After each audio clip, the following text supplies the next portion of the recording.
How to enable spatial sound in Windows 11. This tutorial shows you how to turn on 3D audio for a more immersive listening experience. First, right-click on the speaker icon in the bottom right of your taskbar and select Spatial Sound from the menu.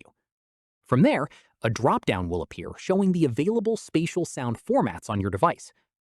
After that, select Windows Sonic for headphones from the list. This is Microsoft's built-in spatial audio option and works with any pair of headphones or earphones without needing any extra software.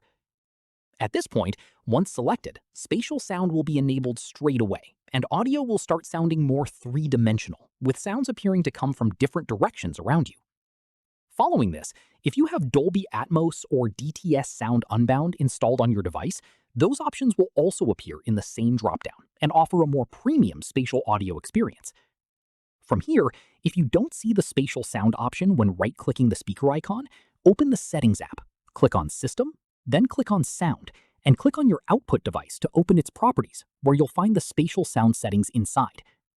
After that, click the drop-down under Spatial Sound Format option and select Windows Sonic for headphones from there instead. Finally, keep in mind that spatial sound works best with headphones rather than speakers, since the effect relies on audio being delivered separately to each ear. That's how you enable spatial sound in Windows 11. If this helped, give it a like, subscribe for more tutorials, and tap the bell so you catch the next one. See you then.